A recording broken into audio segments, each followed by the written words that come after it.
Selamat mendengarkan cerita novel fiksi. Jenderal Fate dari Indonesia dan Raja Penjara Darah Mantan Kaisar Kegelapan. Bab 42. Petinggi itu ada di sini. Bu.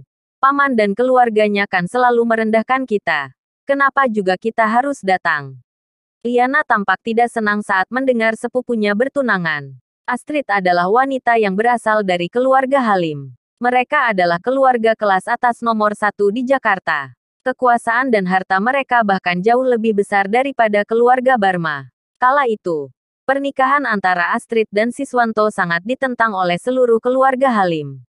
Apalagi saat itu, keluarga Barma masih dalam tahap perkembangan dan status sosial antara mereka masih sangat terlampau jauh. Ditambah lagi posisi Siswanto yang berada di ujung tanduk dalam keluarga Barma. Dia dihina oleh semua anggota keluarga Halim. Karena masalah ini, Astrid berseteru dengan seluruh keluarga Halim dan mereka memutuskan hubungan keluarga selama lebih dari 1 dekade. Bahkan ketika Astrid dan Siswanto dikeluarkan dari keluarga Barma dan hanya bisa mengandalkan toko roti kecil untuk memenuhi nafkah sehari-hari, keluarga Halim tidak pernah menawarkan bantuan. Liana tidak menyangka keluarga pamannya akan menelepon dan mengundang mereka saat ini.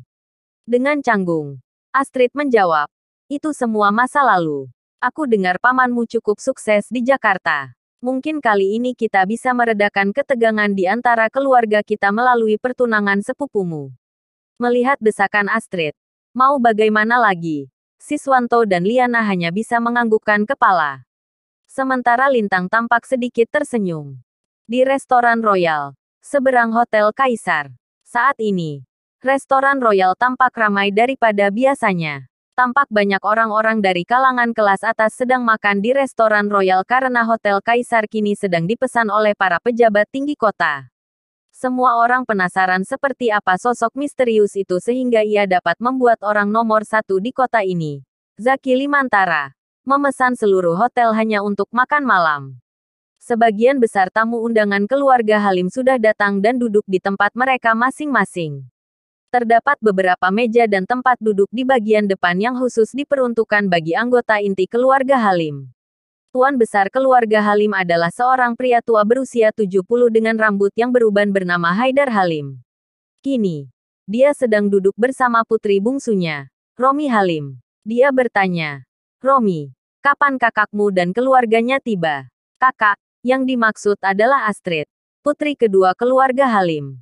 "Kakak baru saja menelepon. Dia bilang dia akan segera tiba dengan Liana," jawab Romi dengan raut wajah senang. Hari ini adalah hari pertunangan putranya dan dia merasa sangat bangga karena dia telah mengundang banyak elit dari kalangan kelas atas Jakarta. Lalu, istrinya yang berada di sampingnya langsung menimpali dengan nada menghina. Dia masih berani datangnya setelah menikah dengan Siswanto yang tidak berguna itu. Dan ternyata, putrinya menikah dengan sampah juga. Dia bukan satu-satunya yang berpikir demikian. Anak tertua dari keluarga Halim menimpalinya dengan tawa sambil memainkan gelang gioknya. "Aku tahu benar. Suami Liana itu sudah menganggur selama 3 tahun penuh. Dia menghabiskan hari-harinya hanya dengan melakukan tugas-tugas rumah tangga dan menyia-nyiakan hidupnya. Aku benar-benar tidak tahu apa yang dipikirkan Astrid. Dia tidak hanya menikahi Siswanto yang tidak berguna itu, tapi juga membiarkan putrinya menikahi seorang pecundang yang tidak berguna." Lalu mereka mulai asyik membicarakan Lintang sebagai bahan lelucon mereka.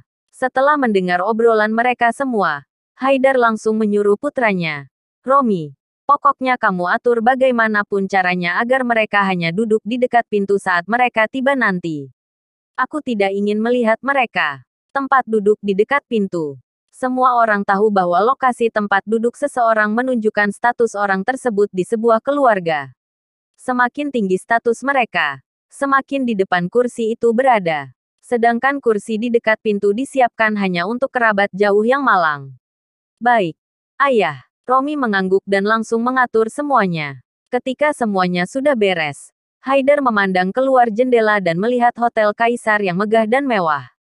Dia menyaksikan dari jauh sekelompok petinggi Zaki Limantara yang sudah menunggu di pintu masuk hotel dengan hormat.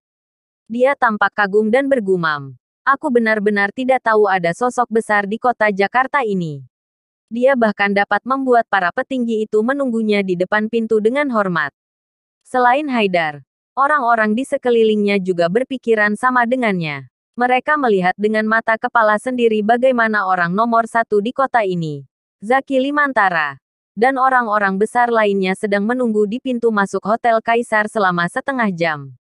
Ini benar-benar pemandangan yang sulit dipercaya. Sebaiknya kita perhatikan baik-baik nanti. Seperti apa orang misterius itu? Iya, jika kita bisa kenal dengannya, reputasi keluarga kita akan semakin melambung tinggi. Bagaimana mungkin orang seperti kita bisa kenal dengan orang hebat seperti ini? Seluruh anggota keluarga Halim terlihat kagum dan iri saat ini. Tiba-tiba, mereka mendengar teriakan selamat datang dari luar. Nyonya Astrid dari keluarga Halim telah tiba untuk menghadiri pesta pertunangan dengan suaminya, Siswanto, dan putrinya, Liana. Mendengar pengumuman itu, Haidar dan semua orang mengalihkan pandangan mereka ke pintu. Di sana, mereka melihat Astrid, Siswanto, dan Liana memasuki restoran. Melihat kedatangan keluarga Astrid, ekspresi Haidar berubah suram dalam sekejap. Tidak ada anggota satupun keluarga Halim yang datang untuk menyambut Astrid dan keluarganya. Semua orang menatap dingin mereka seolah-olah mereka sedang melihat beberapa bahan tertawaan. Wajah Liana berubah masam. Dia ingin sekali mengajak ibunya pergi dari sini. Namun Astrid menampik. Ikut aku untuk menyapa kakekmu.